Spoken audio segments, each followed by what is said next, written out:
इस तरह की आपने वीडियो डाली है कि वो नहीं चाहता कि रिएक्ट करे, फिर भी रिएक्ट करता है, तो समझो कि आप जो है वो कामयाब। कि तुम जो है अगर बदी को नेकी से दफा किया तो उसका नतीजा ये निकलेगा कि तुम्हारा दुश्मन तुम्हारा दोस्त बन जाएगा। अगर इसको हमने नहीं याद रखा तो हम पॉजिटिव नैरेटिव बिल्डिंग नहीं कर सकते। शैतान होता है कि तुम भी इसको जवाब दो, बराबर का जवाब दो, और है हमारे अंदर कैपेसिटी है। हम लोग कोई गाली देने में कम नहीं है, बल्कि शायद अगर मुकाबला हो जाए तो हरा ही देंगे, लेकिन उससे नैरेटिव बिल्डिंग नहीं होगी। कि जब आप शैतान की उकसाहट महसूस करें तो अल्लाह की पनाह में आ जाएं। अल्लामा इकबाल ने कहा है ना, आईने जमा मर्दा हक गोई हो बेबाकी। हक गोई और बेबाकी अगर नहीं है तो फजूल में इधर टाइम वेस्ट करने से कुछ फायदा नहीं। आजकल के जमाने में खास तौर से आजमाइश के जमाने में। अल्हम्दुलिल्लाहि रब्बिल आलमीन, अस्सलातु वस्सलामु अला रसूलिल अमीन व अला आलिहि व सहबिहि अजमईन। क़ाल अल्लाहु तआला फ़िल क़ुरआनिल मजीद वल फ़ुरक़ानिल हमीद। अऊज़ु बिल्लाहि मिनश शैतानिर रजीम। बिस्मिल्लाहिर रहमानिर रहीम। उदू इला सबीलि रब्बिका बिल हिकमति वल मौइज़तिल हसना वजादिलहुम बिल्लती हिय अहसन। सदक़ल्लाहु मौलाना अज़ीम। तो मेरे हिस्से में जो उन्वान है उसका ताल्लुक इसके बाद वाला जो है उसका ताल्लुक रूह से, ठीक है। अब हम लोग आते हैं, ये जो इसका असली नाम है प्रोग्राम का, जो मुझको मिला और जो ऊपर लिखा हुआ था, नैरेटिव बिल्डिंग, राइट। तो ये नैरेटिव बिल्डिंग क्या है? हम लोग बोलते हैं नैरेटिव बिल्डिंग कर रहे हैं हम, नैरेटिव बिल्डिंग के लिए हम ये कर रहे हैं, नैरेटिव बिल्डिंग के लिए वो कर रहे हैं, नैरेटिव बिल्डिंग में इतने लोग काम कर रहे हैं। तो नैरेटिव बिल्डिंग को आप कैसे डिफाइन करेंगे? क्या है उसकी तारीफ? हाँ, राय अम्मा हमवार करना बहुत मुश्किल उर्दू है। आसान एक आध जुमला आसान, मतलब एक आम आदमी को समझ में आए नीचे। भाई आप क्या कर रहे हैं? तो आप बोलेंगे नैरेटिव बिल्डिंग कर रहे हो। तो पूछेगा कि भाई ये क्या है नैरेटिव बिल्डिंग? गलत फहमी को दूर करना। हाँ,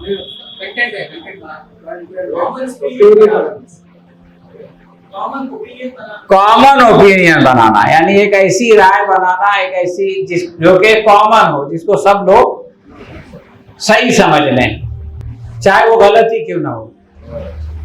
सही, जो मैंने बोला वो जुमला सही है कि गलत है? गलत है। गलत बात को सही बनाना नहीं, बल्कि सही बात को सही बनाना। और जैसा इन्होंने बताया कि गलत फहमी को दूर करना, वो भी नैरेटिव बिल्डिंग का एक हिस्सा है। क्योंकि जब तक ये ला इलाहा नहीं होगा उस वक्त तक इल्लल्लाह का काम नहीं हो सकता। तो नैरेटिव बिल्डिंग तो समझ में आया थोड़ा बहुत। अब नैरेटिव बिल्डिंग की जरूरत क्यों है? किस लिए हम नहीं करेंगे तो क्या नुकसान है, और करेंगे तो क्या फायदा है? देखिए, दुनिया में आदमी जो भी काम करता है तो उसके पास इन दो सवालों का जवाब जब तक नहीं होगा। आप बोलते हैं ना, लोग हमारी टीम में शामिल हो, लोग हमारी टीम में शामिल हो, लोग आपकी टीम में शामिल नहीं होते, इसलिए कि इस सवाल का जवाब उनके पास नहीं है कि अगर हम मीडिया में काम नहीं करेंगे तो क्या नुकसान होगा, और मीडिया में काम करेंगे तो क्या फायदा होगा। जब तक कि इन दो सवालों का इत्मीनान बख्श जवाब आप लोगों को नहीं देते, उस वक्त तक कोई आदमी आपकी टीम में शामिल नहीं होगा। इसलिए कि वो कुछ ना कुछ कर रहा है, और वो जो कुछ कर रहा है उसके बारे में उसके फायदे उसको मालूम है, उसके नहीं करने के नुकसान उसको मालूम है। अब उसको वो काम छोड़ के आपका काम करना है, क्योंकि टाइम तो लिमिटेड है। अब एक आदमी किसी काम में अगर ड्यूटी करता है 8 घंटा, 4 घंटा दूसरे काम करता है, अब आप बोलेंगे कि 4 घंटा और मीडिया का काम करो, तो नहीं कर सकता। उसको या तो वो 4 घंटा का काम बंद करना पड़ेगा, या 2 घंटा कम करके 2 घंटा यहां करना पड़ेगा। तो ये करने के लिए या ये करवाने के लिए आपको 2 सवालों का जवाब देना पड़ेगा कि नैरेटिव बिल्डिंग करने से क्या फायदा है और नैरेटिव बिल्डिंग नहीं करने से क्या नुकसान है। तो चलिए अब आप बताइए कि क्या फायदा है नैरेटिव बिल्डिंग करने से। हाँ, माहौल अच्छा होगा, यानी एनवायरमेंट, हमारा पर्यावरण का मामला, पर्यावरण का नहीं, पॉजिटिव चेंज। जी, बहनें कुछ कहना चाहती हैं। लोगों की सोच बदलेगी, आपस में ताल्लुकात। अगर हम नैरेटिव बिल्डिंग नहीं करेंगे तो ताल्लुकात नहीं बढ़ेंगे, ऐसा है। खाली नैरेटिव बिल्डिंग करने से ताल्लुकात बन जाते हैं, नहीं बनते, लेकिन आसानी होती है। जो आदमी आपसे बात नहीं कर रहा है वो बात करने के लिए तैयार। ठीक है, चलिए, सोच बदलेगी और अच्छा माहौल बनेगा, और ये आजकल की जरूरत है, सोच को बदलना और अच्छे माहौल। नहीं करने से क्या नुकसान है? गलत फहमी बाकी रहेगी और माहौल सही नहीं रहेगा। वही जवाब आपने ऐसे हालत पढ़ के दे दिया जी। सोच बदलेगी, है ना। यहां कुछ देख रहे हैं आप, अपने आप को बदलो, दुनिया बदलेगी। जी, अपने आप को बदलेंगे तो दुनिया बदल सकती है। हाँ, अच्छा, हम लोगों को दुनिया की बदलने की ज्यादा फिक्र है या अपने आप को? सच्ची दिल पे हाथ रख के बोलो, सच्ची सच्ची बात। दुनिया को बदलने की चिंता ज्यादा है और अपने आप को बदलने की चिंता नहीं, कम है। नहीं है बोलना। अभी जमात इस्लामी वाले इतना तरबियत इज्तिमा, तज़किया इज्तिमा, एहतसाबी इज्तिमा ये सब करते हैं, तो बहरहाल तो सवाल ये है कि क्या हम अपने आप को बदले बगैर इस दुनिया को बदल सकते हैं?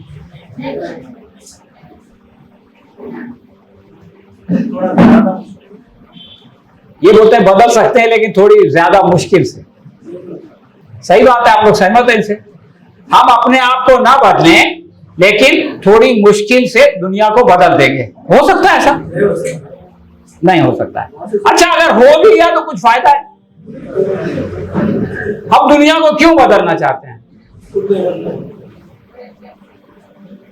हम दुनिया को क्यों बदलना चाहते हैं? अमन, शांति, खुशगवार दुनिया में रह जाएगी।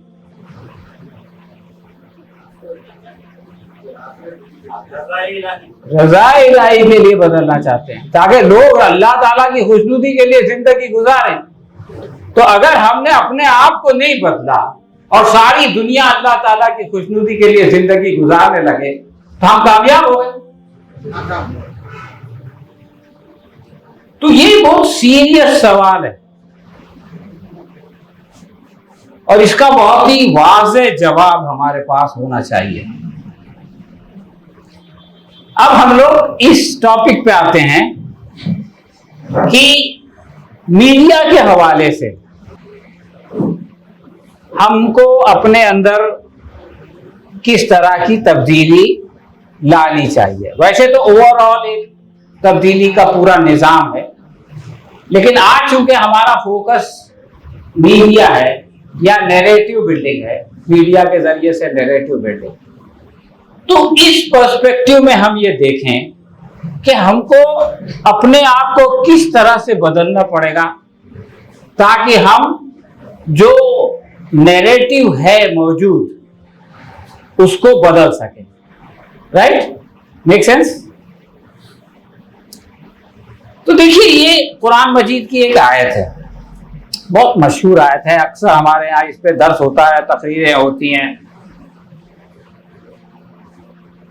तो इसमें जो है वो अल्लाह तबारक तआला इरशाद फरमाते हैं कि और उस शख्स से अच्छी बात किसकी होगी जिसने अल्लाह की तरफ बुलाया, नेक अमल किया और कहा मैं मुसलमान। देखिए, नैरेटिव बिल्डिंग के लिए आपको कुछ बोलना पड़ता है ना, कुछ लिखना पड़ता है, right? Either you have to write और यू हैव टू स्पीक, और तीसरा तो कोई जरिया है नहीं। कैरेक्टर वाइज भी लिखा है। हाँ, कैरेक्टर वाइज भी लिखा है। हाँ, तो मैं ये कह रहा हूं कि जब आप बोलते हैं तो ये सबसे अच्छी बात है जो अल्लाह की तरफ बुलाए, राइट? अभी रिपोर्ट में भी ये बात आई कि हम दावत देना चाहते हैं, लेकिन उसके साथ क्या चाहिए जो आप कह रहे थे?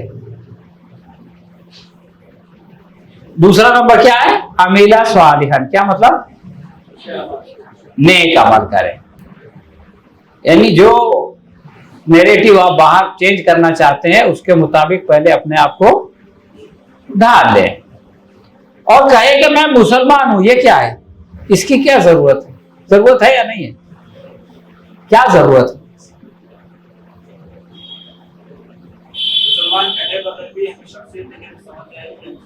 मुसलमान बोले बगैर भी उसको समझ में आए कि ये मुसलमान है, इसलिए ऐसा कर रहा है, इसका दीन है, ये एक दीन का मानने वाला है, वो दीन ने उसको इस काम के लिए जो है वो किया। या अगर कोई पूछे तो हम बताएं ये बात, हम ऐसा क्यों कर रहे हैं? कोरोना के जमाने में जो है वो लोग पैदल जा रहे हैं, लोग अपने घरों से नहीं निकल रहे इस डर के मारे कि कहीं उनका कोरोना हमको नहीं लग जाए। मुसलमान रोजेदार है फिर भी जाकर के क्यों खाना बांटता है? इसका क्या जवाब देना चाहिए? क्या जवाब देना चाहिए? हाँ, हम मुसलमान हैं, हमारा दीन हमको ये कहता है कि अगर कोई आपके सामने से जा रहा है पैदल, पता नहीं कितने हजार किलोमीटर से चल के आ रहा है, उसके साथ औरतें हैं, उसके साथ बच्चे हैं, उसको भूख लगेगी, हमारी भूख हमको बताती है, हमारा रोजा हमको बताता है कि भूख कैसे लगती है, इसलिए हम अपने आप को रिस्क में डाल के आए उसको खिलाने के लिए। ये है हम मुसलमान। यानी उसका जो आप किसी बुराई से रुके तो आप बताएं कि हमारे दीन ने इसको रोका, हमारी किताब इससे रोकती है, खुदा नाराज हो जाएगा इससे अगर हम ऐसा करेंगे। ये है कि कहे कि मैं मुसलमान हूं, ये नहीं कि भाई मैं मुसलमान हूं, मैं मुसलमान हूं, बल्कि उस एक्शन को, उस बात को रिलेट करे अपने दीन से। अब मीडिया के ताल्लुक से जो दूसरी बात है, इसके बाद वाली आयत में फरमाया नेकी और बदी यकसा नहीं है, तुम बदी को उस नेकी से दफा करो जो बेहतरीन। क्या मतलब? यति नरसिंहानंद का एक वीडियो आ गया, गिरिराज सिंह का एक स्टेटमेंट आ गया, अब आपको उसको दफा करना है, डिफेंड करना है ना। कैसे करेंगे? ये आयत क्या बता रही है?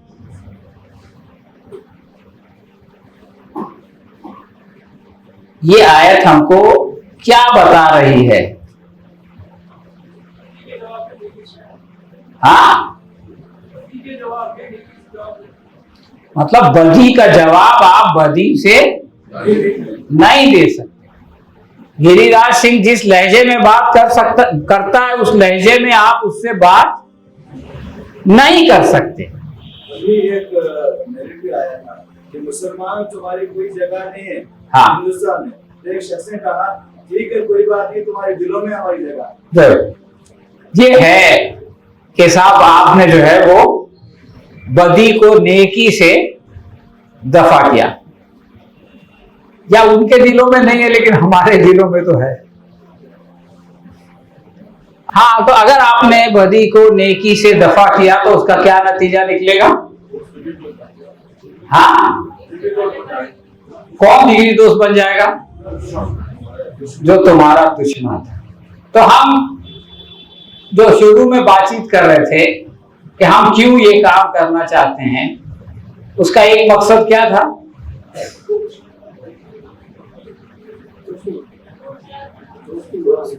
दुश्मन को दोस्त बनाना है ना, ये एक मकसद शुरू में आया था ना। तो नैरेटिव बिल्डिंग का अगर ये मकसद है कि हम दुश्मनों को दोस्त बनाना चाहते हैं, तो अल्लाह तबारक तआला इरशाद फरमाते हैं कि तुम जो है अगर बदी को नेकी से दफा किया तो उसका नतीजा ये निकलेगा कि तुम्हारा दुश्मन तुम्हारा दोस्त बन जाएगा। तो ये बात हमको मीडिया में जो है वो याद रखनी चाहिए। अगर इसको हमने नहीं याद रखा तो हम पॉजिटिव नैरेटिव बिल्डिंग नहीं कर सकते, कितना भी स्किल आप डेवलप कर लो, लेकिन ये स्किल से आगे की चीज है। अब देखिए अल्लाह तबारक ताला इंसान की नफ्सियात को जानता है, तो आगे क्या फरमाया, ये सिफत नसीब नहीं होती मगर उन लोगों को जो सब्र कर। यानी ये कोई आसान काम नहीं है। आपने मीडिया सेल क्या बोलते हैं आप लोग, मीडिया सेल में अपना नाम लिखा लिया तो अपने आप ये सब आ जाएगा, ऐसा नहीं होता है। जमात इस्लामी की 2-4 किताबें पढ़ लिया या एक आध इज्तिमा अटेंड कर लिया तो ये नहीं होगा। हाँ, ये सिफत उन लोगों को नसीब होती है जिनके अंदर सब्र होता है, ठहराव होता है, इस्तिकामत होती है। ये नहीं कि किसी ने कुछ बोल दिया तो बस उछल पड़े, किसी ने कुछ कह दिया तो बस उदास हो गए। ऐसे लोगों से ये काम नहीं होगा। सब्र और इस्तिकामत की जरूरत है। बहुत सारी ऐसी खबरें आती हैं डीमोरलाइज करने वाली, जिनसे मूड ऑफ हो जाता है। आदमी सोचता है कुछ करके कुछ फायदा नहीं है, जिंदा रह के कोई फायदा नहीं। ऐसे लोगों का काम नहीं है कि वो जो है वो राय आमा को हमवार कर सके। ये मकाम हासिल नहीं होता मगर उन लोगों को जो बड़े नसीबे वाले हैं, अल्लाह तबारक ताला उनकी तारीफ करता है। ये कोई मामूली चीज नहीं। अब देखिए आगे वो बात जो हमारी कमजोर नस, जिसको बंबई में बोलते हैं हम लोग, और अगर तुम शैतान की तरफ से कोई उकसाहट महसूस करो तो अल्लाह की पनाह मांगो। शैतान कैसे उकसाता है? जब आप एक्स पर कोई मैसेज पढ़ते हैं, या जब यूट्यूब पे आप कोई वीडियो देखते हैं, या जब आप फेसबुक पे कोई मैसेज देखते हैं, तो शैतान कैसे उकसाता है? उकसाता है या नहीं उकसाता? पहले ये बस सवाल। ईंट का जवाब पत्थर से देना चाहिए। उसने एक गाली दिया तो हमको 4 गाली देना चाहिए। उसने हमारे दीन में एक नुक्स निकाला तो हमको उसके दीन में 10 नुक्स निकालना चाहिए। अब अगर आपने उसके दीन में 10 नुक्स निकाल दिया तो क्या वो इस्लाम से कन्विंस हो जाएगा? वो बोलेगा ठीक है यार, हमारे यहां भी प्रॉब्लम है, उनके यहां भी प्रॉब्लम है, खाली हमारे यहां जरा ज्यादा है इसलिए कि हम लोग ज्यादा है। तो मैं ये कह रहा हूं कि ये जो बात यहां पे आई है ना, कि जब आप शैतान की उकसाहट महसूस करें तो अल्लाह की पनाह में आ जाएं, ये बहुत अहम बात है उन लोगों के लिए जो कि मीडिया में काम करते हैं और जिनको के बार बार शैतान या उसके चेले चापड़ उकसाते हैं। देखिए वो क्या चाहते हैं, आप इस सतह पर हैं और वो इस सतह पर है। वो आपकी सतह पे आना नहीं चाहते, बल्कि वो चाहते हैं कि आप उसकी सतह पे चले जाए। राइट? तो अगर आप उसकी सतह पर जाने से अपने आप को रोक लिया आपने, तो यह आपकी एक कामयाबी है। और अगर आप उसको उसकी सतह से अपनी सतह पर ले आए तो यह आपकी और बड़ी कामयाबी है। तो हमको ये बात समझना चाहिए कि जो नैरेटिव बिल्डिंग में हम काम कर रहे हैं उसमें जो उकसाहट है, आए दिन जो है वो इश्तियाल अंगेज बयानात आते हैं, प्रोवोकेटिव स्टेटमेंट आते हैं, भद्दे लबो लहजे में आपसे बात की जाती है,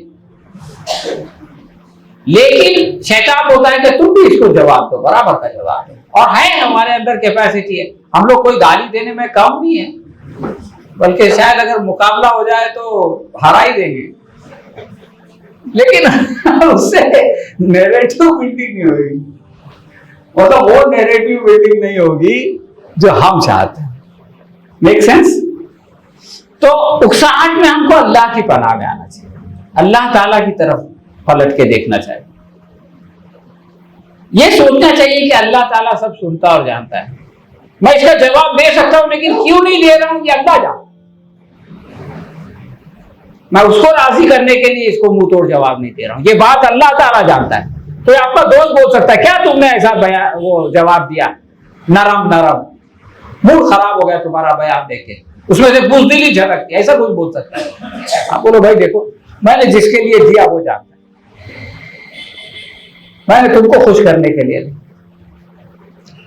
तो ये अल्लाह की पनाह है, और ये अल्लाह की पनाह में आदमी उस वक्त आता है जब वो, देखिए मीडिया का प्रॉब्लम है, मीडिया में कैमरा देख रहा है, वीडियो कैमरा देख रहा है, ये कैमरा देख रहा है, वो कैमरा देख रहा है, दुनिया देख रही है, ट्विटर पे लाखों हजारों लोग देख रहे हैं। हम उन सब के बारे में सोचते हैं कि यार वो क्या सोचेंगे, लेकिन अल्लाह ताला देख रहा है, अल्लाह ताला सुन रहा है, अल्लाह ताला जान रहा है। इसका ख्याल हमारे दिल में कितना आता है जब हम कोई चीज को पढ़ते हैं, जब हम रिएक्ट करते हैं, तो ये ख्याल अगर आए तो हम अल्लाह की पनाह में, और अगर नहीं आए तो हम अल्लाह की पनाह में। अब देखिए ये जो मीडिया को उर्दू में इब्लाग कहते हैं, तबलीग उसी से, तो उसका दो एंड है, एक सुनने वाला एक सुनाने वाला, राइट? और दरमियान में क्या है, वो पूरी कहानी हार्डवेयर सॉफ्टवेयर इंटरनेट वगैरह वगैरह, वो लोग क्या है पहुंचाने वाले, सुनने वाला सुनाने वाला, और दरमियान में है पहुंचाने वाला। आगे हम लोग उस पर बात करेंगे। तो इसके सिलसिले में मैं गालिब के एक दो अशार सुनाना चाहता हूं। आप लोग बोलेंगे गालिब खतरनाक किस्म का शायर था खतरनाक किस्म का, लेकिन शायरी उसने मतलब उसने जो कंटेंट बनाया आपकी मीडिया की जबान में, वो अच्छा कंटेंट। अब देखो वो क्या बोलता है, वो कहता है नुक्ता ची है गमे दिल उसको सुनाए ना बने।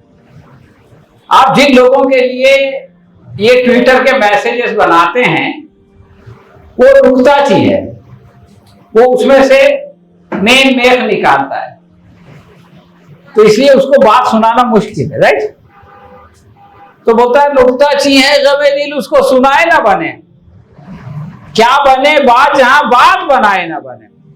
यदि आप बात बनाने की कोशिश करते हैं और वो जो है वो बात को बिगाड़ देता है। उस जमाने में नहीं था मीडिया, लेकिन बहरहाल माहौल ऐसा ही था। अब वो आगे कहता है कि मैं बुलाता तो हूं उनको, मगर है जज्बे दिन उन पे बन जाए कुछ ऐसी के बिन आए ना बने। देखिए अब बात चेंज हो गई। पहले तो ये था कि क्या बने बात जहां बात बनाए ना बने, और अब आपको क्या करना है, उस पे बन जाए कुछ ऐसी के बिन आए ना बने। आपको उसको ऐसा जवाब देना है, बल्कि खाली जवाब देना नहीं है, बल्कि आपको उनको जवाब देने के लिए मजबूर करना है। देखिए हमारा काम मीडिया में सिर्फ ये नहीं है कि हम लोगों के कमेंट्स को रिएक्ट करें, बल्कि हमारा काम ये है कि हम ऐसे कमेंट्स डालें जिस पर के लोग रिएक्ट करें, और लोग इस तरह से रिएक्ट करें कि उस पर बन जाए कुछ ऐसी के बिन आए ना बने। यानी वो अपने आप को रिएक्ट करने से रोक ना सके। अगर आपने इस तरह से अपना मैसेज डाला है, इस तरह की आपने वीडियो डाली है कि वो नहीं चाहता कि रिएक्ट करे, फिर भी रिएक्ट करता है, तो समझो कि आप जो है वो कामयाब। अगर वो इग्नोर कर देता है तो आपकी कामयाबी उससे कम है। अगर वो गाली गलौज करता है तो भी कम से कम उसने पढ़ा, लेकिन उसने देखना ही गवारा नहीं किया तो आप नाकाम। खोला ही नहीं, आते ही आगे बढ़ गया तो फेल है। वो रुके, वो देखे, वो आपकी तारीफ करे या मुखालिफत करे, लेकिन अगर आपका लबो लहजा ठीक है तो इस बात का इम्कान है कि उसकी ये सिचुएशन हो जाएगी कि उस पे बन जाए कुछ ऐसी के भी नाए ना बने। ये आपका चैलेंज है। अब देखिए, एक और बात गालिब ने कही है और वो मीडिया के ताल्लुक से बहुत अहम है। काश के गालिब आजकल जिंदा होता तो इसके हवाले से, इसके रेफरेंस में इसकी इस्तेलाहात को इस्तेमाल करके बोलता। वो कहता है, यार वो ना वो समझे हैं ना समझेंगे मेरी बात। यानी आप कुछ और मत सोचिए, ये जो जिन लोगों से आपकी लड़ाई होती है, संघ परिवार वगैरह, उसको इस खाने में रखिए कि यार ना वो समझे हैं ना समझेंगे मेरी बात। यानी मैं तो हेल्पलेस हूं उनके सामने। अब वो शायद जो है अपनी हेल्पलेसनेस का एतराफ करने के बाद अल्लाह ताला से दुआ करता है। पिछली आयत में आपने पढ़ा ना, अल्लाह की पनाह में चले जाओ, तो गालिब अल्लाह ताला की पनाह में जाके एक दुआ करता है। और ये दुआ जो है वो मीडिया के ताल्लुक से बहुत अहम है। मैं नहीं समझ पाया कि वो कैसे इतनी आगे की बात उसने कही। उसने कहा, दे और दिल उनको जो न दे मुझको ज़बां और। यानी मैं तो बोलता हूं अपनी जबान से, वो कान से सुनता, इस कान से सुनता, इस कान से निकाल देता है। राइट? तो गालिब ये बोल रहा है कि ऐ अल्लाह, अगर या तो मुझको दूसरी जबान दे, ऐसी जबान दे कि जो मेरी बात उसके दिल में उतर जाए, और अगर तू मुझको वैसी जबान नहीं देता तो उसको ऐसा दिल दे कि जिसमें मेरी बात उतर जाए। तो बात जो है वो आप जो कहते हैं, आप जो मैसेज डालते हैं, वो आपकी जबान से निकल के आपके मुखातब के कान में जाता है, लेकिन आपका मकसद उसके कान में अपनी बात डालना नहीं है। लोग, एक मुहावरा भी है, कान में बात डाल दो, गोश्त गुजार कर दो, अच्छी उर्दू में एक ही मतलब गोश्त ये है, उसमें गुजार। तो बहरहाल मैं ये कह रहा था, सरगोश का गोश है, बड़े बड़े कान वाला, गधे की तरह। तो मैं ये कह रहा था कि हमारा मकसद सिर्फ किसी के कान पे बात डालना नहीं है, बल्कि हमारा मकसद है कि ये बात जो हम कह रहे हैं ये उसके मुखातब के दिल में उतरे। देखिए, जब तक कोई बात किसी के दिल में नहीं उतरेगी, जैसा कि शुरू में बताया गया था कि सोच बदले। सोच कैसे बदलती है? जब इंसान का दिल बदलता है, चेंज ऑफ हार्ट, तो चेंज ऑफ माइंड होता है। Without changing the heart the mind doesn't change. तो हमारी बात यही गालिब कह रहा है कि दे और दिल उनको जो ना दे मुझको ज़बां, या तो मुझको ऐसी ज़बान दे दे या उसको ऐसा दिल दे दे।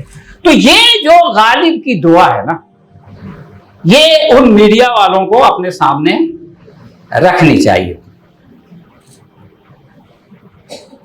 अब और कुछ बातें हैं, मेरा ख्याल है टाइम खत्म हो रहा है, तो ये सब टेक्निकल चीजें हैं, वो आप लोग ज्यादा जानते होंगे मुझसे, कि जब हम कोई चीज पेश करते हैं तो हमको क्लियर होना चाहिए कि हम मैसेज कन्वे कर रहे हैं या कोई गलतफहमी को दूर कर रहे हैं या किसी को एक्सपोज कर रहे हैं। ये चीज जब तक क्लियर नहीं होगी, हमारा कंटेंट सही डायरेक्शन में नहीं है। कई बार हमारा कंटेंट जो है वो कंफ्यूज हो जाता है, इसलिए कि हम इन तीनों चीजों को एक साथ एड्रेस करने की कोशिश करते हैं। ऐसा नहीं, एक टाइम में एक काम कीजिए। फिर हमको ये सोचना चाहिए कि हम जो कंटेंट पेश कर रहे हैं उसका एड्रेस ही कौन है, कौन मुखातब है। जैसे आप जो है वो अपने कैडर से कह रहे हैं कि तुम जो है इसमें शामिल हो, तो आपका लबो लहजा अलग होगा। आप इन जनरल उम्मत से बात कर रहे हैं तो आपका लहजा और आपकी जबान अलग होगी। आप गैर मुस्लिमीन से बात कर रहे हैं जो इस्लाम के दुश्मन नहीं है, उनसे आपका लबो लहजा अलग होगा। आप सेकुलर लोगों से बात कर रहे हैं जो मुसलमानों के हमदर्द हैं लेकिन इस्लाम के दुश्मन हैं। ये बात जरा आजकल मुश्किल से समझ में आती है, लेकिन ये सच्चाई है कि ये जो बेचारे सेकुलर लोग हैं मुसलमानों से तो हमदर्दी रखते हैं इसलिए कि मुसलमानों पे जुल्म होता है, लेकिन वो जो है वो इस्लाम के दुश्मन हैं। तो उनसे आपका लबो लहजा अलग होगा। और अगर आप किसी फैसिस्ट से बात कर रहे हैं तो उससे आपका लबो लहजा अलग होगा। सबसे आप एक लबो लहजे में बात नहीं कर सकते। और जो डिफरेंट सोशल मीडिया के हैंडल्स है उसके बारे में मैं बताने जा रहा था, लेकिन इन्होंने आके बता दिया कि सलीम तुम्हारा 5 मिनट बाकी है, तो मैं 10 मिनट बाद खत्म करूंगा इंशाल्लाह। चलेगा? ये बोले चलेगा 5 मिनट, इतना तो लेट हो ही जाती है गाड़ी। तो बहरहाल इसके लिए आपको मुशाहिदा करना पड़ेगा, पढ़ना पड़ेगा, सुनना पड़ेगा और सोचना पड़ेगा। ये सब के बगैर आप जो है वो इस काम को नहीं कर सकते। और छोड़िए इन सब चीज़ों को, माइंडसेट के बारे में, दूसरों के बारे में सोचना पड़ेगा। देखिए कई बार हम लोग अपने बारे में सोचते हैं, ये नहीं सोचते कि दूसरे को कैसा लगेगा। एक ग्रुप में जो है वो 250 लोग हैं, एक आदमी से आपकी लड़ाई है, आप उससे लड़ाई में बाकी 150 लोगों को अपना दुश्मन बना देते हैं। आपको ये सोचना चाहिए कि उस ग्रुप में बाकी 150 लोग वैसे नहीं है जैसा हुआ है। तो आप जब मीडिया में बात करते हैं तो आप किसी से पर्सनल बात नहीं करते, आप एक आदमी के मैसेज को रिएक्ट कर रहे हैं, लेकिन उस मैसेज को वो उस ग्रुप में शामिल सारे लोग देख रहे हैं। तो आपको यह सोचना चाहिए कि उस एक पे इसका क्या असर पड़ेगा और बाकी लोगों पे। वो एक आपसे नाराज है आपका मैसेज पढ़ने से पहले और आपका मैसेज पढ़ने के बाद और ज्यादा नाराज हो गया, लेकिन जो 150 लोग आपसे नाराज नहीं थे वो भी आपसे नाराज हो गए, या वो राजी हो गया और बाकी 150 लोग नाराज हो गए, तो भी ये घाटे का सौदा है। तो ये जो हम लोग मीडिया में जाते हैं ना, मीडिया की बात जो है वो पब्लिक की प्रॉपर्टी हो जाती है। अब देखिए आखिर में 2 बातें हैं। ये जो आयत मैंने शुरू में पढ़ी थी उसमें कहा गया कि भाई अल्लाह की तरफ बुलाओ तो हिकमत के साथ, मौइज़े हसना के साथ और मुजादला करो अहसन अंदाज। तो जो गैर मुस्लिम हैं, इग्नोरेंट है, उनको इस्लाम के बारे में कोई नहीं मालूम, वो इस्लाम के ना दोस्त हैं ना दुश्मन हैं, ऐसे गैर मुस्लिमीन को आप हिकमत के साथ बुलाएंगे तो इंशाअल्लाह उसके दिल में बात जाएगी। जो इग्नोरेंट है उसके दिल पे आपको दस्तक देनी है, तो आप उसको मौइज़े हंसना, अच्छी नसीहत करेंगे तो वो समझ जाएगा, इसलिए कि वो ज्यादा सोचने समझने वाला आदमी नहीं है, दिल की बात मानता है। आप उसके दिल पे दस्तक दीजिए। लेकिन जो एंटी इस्लामिक स्कॉलर है, जो आपके हमदर्द हैं लेकिन इस्लाम के दुश्मन, वो समझते हैं कि नाउज़ुबिल्लाह मुसलमानों के पीछे रहने की सारी वजह इस्लाम है। वो लोग सोचते हैं, पढ़ते हैं, तो उनसे जब आप बात करेंगे तो आपको हिकमत से बात करना पड़ेगा, उनके दिमाग को आपको एड्रेस करना पड़ेगा। तो आप समझ लीजिए कि आपके जो एड्रेसी है वो 3 किस्म के हैं। एक सीधे साधे गैर मुस्लिम जो एंटी इस्लामिक, एंटी मुस्लिम नहीं है। एक वो स्कॉलर जो प्रो मुस्लिम बट एंटी इस्लाम है, उसको आप हिकमत से समझाएंगे, हो सकता है उसकी बात समझ में आ जाए। तीसरा फैसिस्ट है, तो उससे आपको मुजादला करना पड़ेगा। और जब मुजादला के बारे में अल्लाह ताला ने हुक्म दिया तो फरमाया कि एहसन तरीका, ये एडजेक्टिव किसी के साथ नहीं है।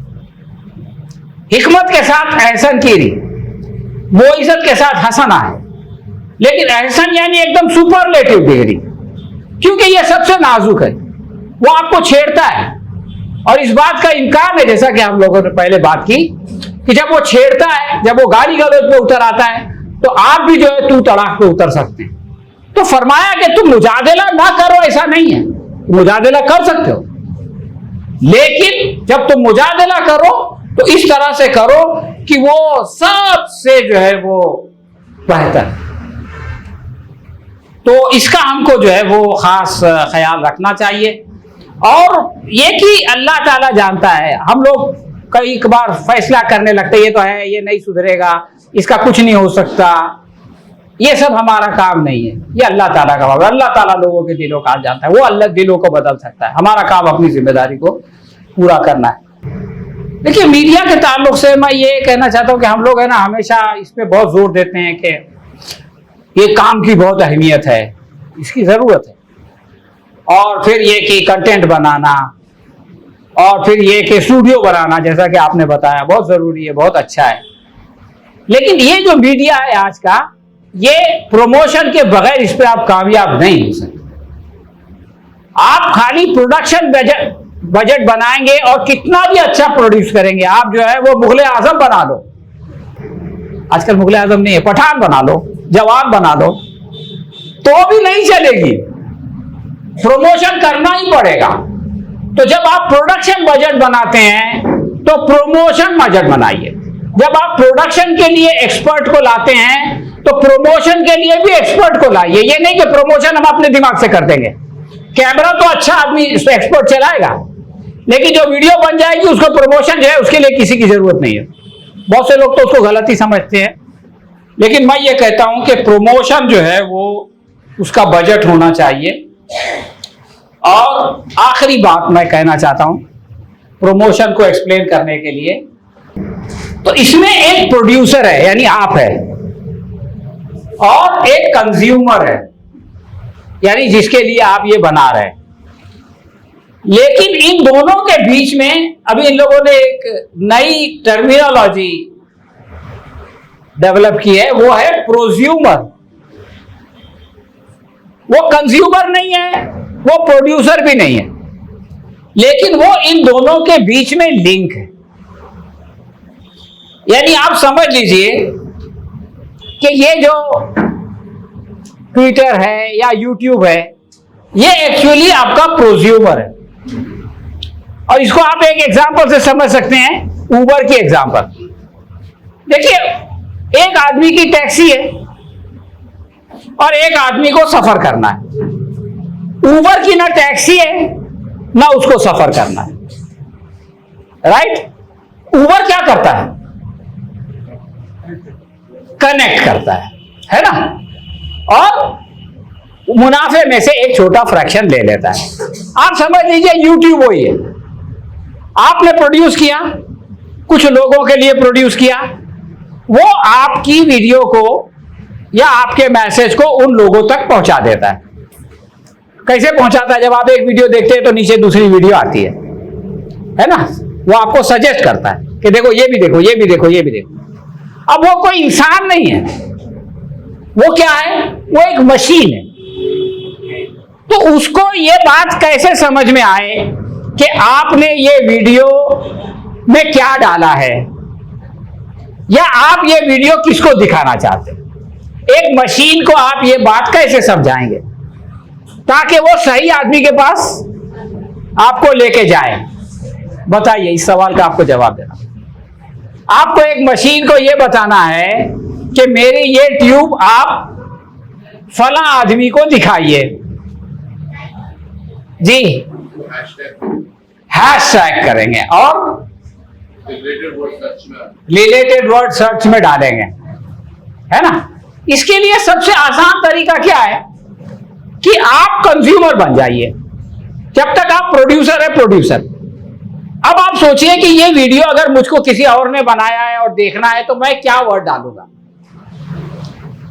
यानी जैसे आज जो है वो भद्राचार्य का एक वीडियो आ गया, आपको देखना है कि भद्राचार्य ने मोहन भागवत को कैसी गालियां दी। हमको खुशी होती है ना, जैसे मुसलमान आपस में लड़ते हैं शिया सुन्नी तो हमारे दुश्मन खुश होते हैं, वैसे वो लोग आपस में लड़ते हैं तो हमको खुशी होती है। तो मुझको किसी ने बोल दिया यार भद्राचार्य ने क्या धुलाई किया, कसम से मजा आ गया, अब मेरे को वो वीडियो ढूंढना है, तो मैं क्या लिखूंगा?